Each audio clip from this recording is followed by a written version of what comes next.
Hello बच्चों, JEE main 2024 का question है ये 8 अप्रैल सेकंड शिफ्ट का। A given object takes n times the time to slide down 45 degree rough inclined plane as it takes the time to slide down an identical smooth 45 degree inclined plane. The coefficient of kinetic friction between the object and the surface of the inclined plane is. Coefficient of friction पूछ रहा है यहाँ पर।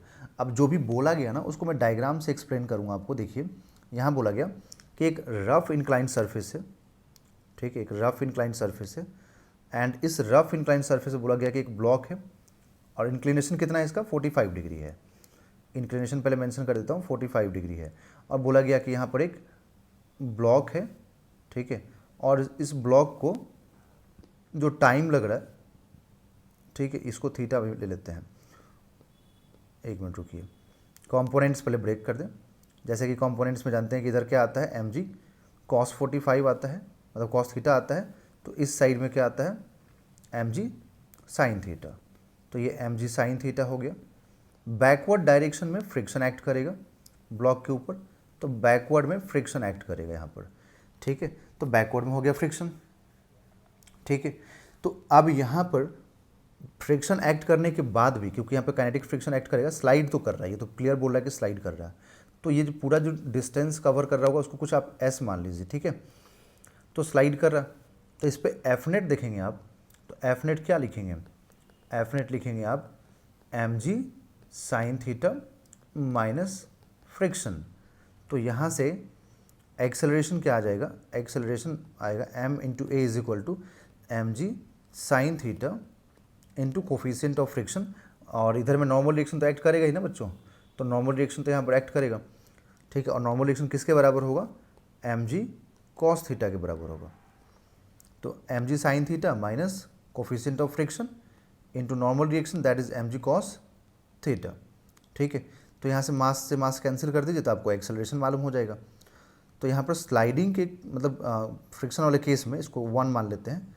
Acceleration आपको क्या आएगा, जी sine theta, theta last में put कर दूंगा मैं, माइनस म्यू के इंटू जी कॉस थीटा। ये हो गया इक्वेशन नंबर 1, ओके। अब ये तो हो गया। अब इसको टाइम कितना लगा है, तो टाइम के लिए देखिए स्टार्ट तो 0 से हुआ है ना, तो s is equal to half a t square, क्योंकि ये जो फॉर्मूला है ना s is equal to u t plus half a t square, इसमें जो u वाला पार्ट है ना ये 0 हो जाएगा बच्चों, क्योंकि स्टार्ट 0 से हुआ है बाय डिफ़ॉल्ट।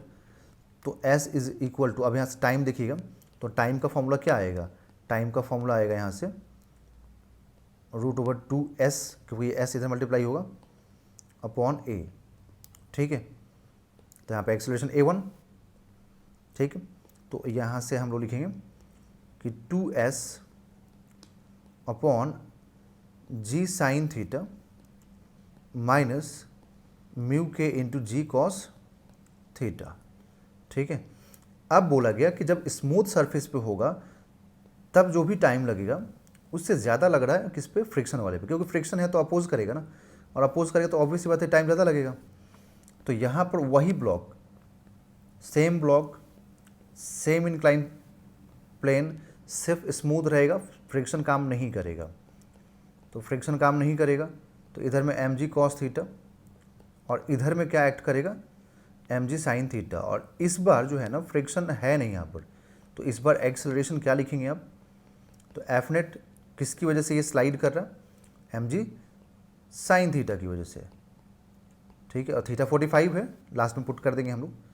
तो यहाँ से m a is equal to लिखेंगे आप m g sine theta, m से एम कैंसिल, तो यहाँ जो एक्सेलरेशन आएगा ना सेकेंड पार्ट में वो जी साइन थीटा आएगा, जी साइन थीटा आएगा।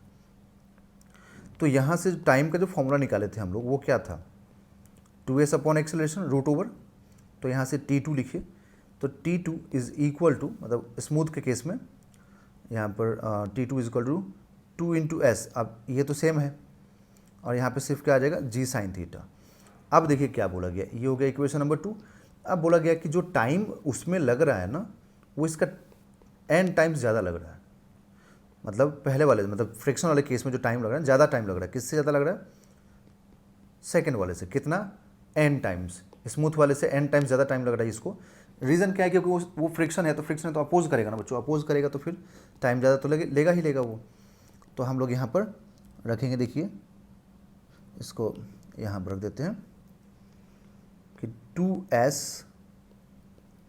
Upon g into sine theta minus mu k, ये म्यू के ही पूछा गया, into cos theta is equal to n into root over 2s upon g sine theta.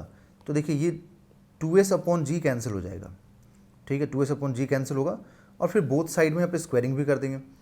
तो both side में squaring करते ही ये 1 upon sine 45 minus mu k into cos 45 हो जाएगा, और इधर में आ जाएगा ये n स्क्वायर बाई साइन 45, ठीक है।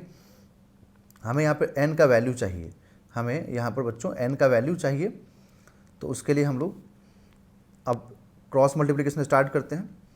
तो n square is equal to sine 45 divided by sine 45, n का वैल्यू नहीं चाहिए हमें, म्यू के वैल्यू चाहिए, है ना, minus mu k into cos 45। Okay, अब सारी वैल्यूज़ को रखते हैं, तो ये n और ये हो जाएगा 1 अपॉन रूट 2, इधर में 1 अपॉन रूट 2 माइनस म्यू के बाई रूट 2, ठीक है। तो इधर से हम लोग अब n स्क्वायर 1 अपॉन रूट 2, और इधर में रखेंगे हम लोग 1 minus mu k upon root 2 after taking LCM, तो ये कैंसिल हो गया। तो कैंसिल होने के बाद ये n square is equal to 1 upon 1 minus mu k, cross multiplication फिर से करें, ठीक है। तो 1 minus mu k, 1 minus mu k into n square is equal to 1, हमें चाहिए क्या, तो 1 minus mu k is equal to 1 by n square, इसको सिंप्लीफाई करना पड़ेगा बच्चों, और कोई ऑप्शन नहीं है, ठीक है। फिर म्यू के को दूसरे साइड लेके जाइए और 1 बाई एन स्क्वायर को इधर लेके आइए, तो mu k is equal to आ जाएगा 1 माइनस 1 बाई एन स्क्वायर, ठीक है।